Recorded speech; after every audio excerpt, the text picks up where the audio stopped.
Netflix just made a new sci-fi anime and I'm honestly surprised just how good it is. I'm not someone who typically watches sci-fi anime. As you guys know, I'm very much more of a magic, superpower and romance kind of guy. So I don't really care for like tech-based animes, but I really enjoyed this one and it's making me ask the question, did Netflix just drop the best new sci-fi anime? But before I decide that and give my thoughts on the anime, I should probably tell you what it's all about. And Moonrise is set in a future where humanity has established a loosely organized government with everything managed by an AI network. People in this time live peaceful lives by loyally obeying its rational decisions. However, the AI's lunar development project, which sends criminals and pollutants to the moon in order to maintain Earth's peace, creates disparity and poverty on the moon, which eventually leads to war. Our protagonist, Jacob Shadow, gets caught up in the middle of this conflict after losing his family to a terrorist bombing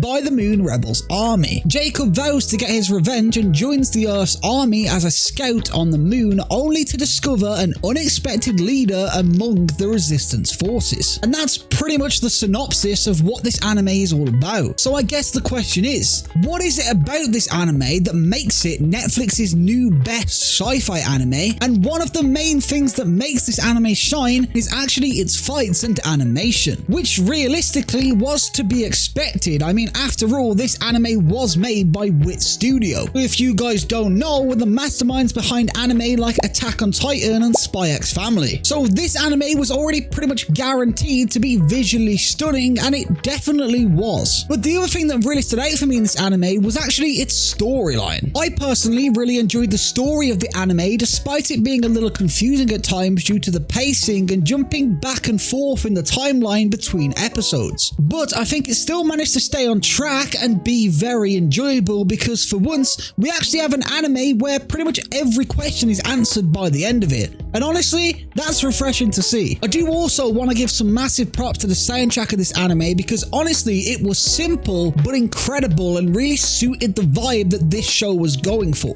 But aside from the animation, the soundtrack and the storyline, I also really ended up liking some of the characters by the end, to be honest. I mean, don't get me wrong, they aren't the best bunch of characters I've ever watched and they definitely could have had improvements. Because I mean, honestly, I didn't even remotely care for them for the first half of this series, but they're still a pleasure to watch and honestly, that's all you can really ask for. However, there is a part of me that really does wish that writing quality was a little bit better because, like I said, I enjoyed this story, but the pacing is just a little bit off and I wanted to get to know the characters a little bit better and a little bit earlier than we did so I could become more attached. So to answer the question on all of your minds, is Moonrise truly the best new sci-fi anime? And despite the praise I have for this anime, I have to say I think it had the potential to be the best new sci-fi, but just fell slightly short. I just think the few flaws that this anime have really do stop it from living up to those other sci-fi anime. But even with those flaws, I'd still genuinely give this anime a rating of 7.5 out of 10. Because I do genuinely think that Netflix and Wit Studio did a really good job on this anime, you know? It was just a real piece of eye candy and an enjoyable watch, especially when you get into the second half of the season, which is the most important thing. I just feel like this anime is in a bit of a weird spot where it could have been a lot better than it was if it either had more than 18 episodes or less than 18 episodes, which I know doesn't really make much sense. But I just think this anime could have benefited from maybe being a little bit more condensed down and getting people hooked earlier in, or on the other end of it, having it more stretched out and giving themselves more time to really shine. Because they just kind of missed the mark in this middle ground with a weird 18 episodes where the first half ended up being lackluster and carried by animation, but then you have the middle of the anime where the pacing really started to improve and it got a lot better, the show really picked up and we actually got to know about some of the characters and stuff, meaning it became really enjoyable. So I think the number of episodes they had may have actually slightly messed up their pacing wise. I think they could have either done with less or more. It's a weird middle ground, I don't know how to explain it, but it's still a good anime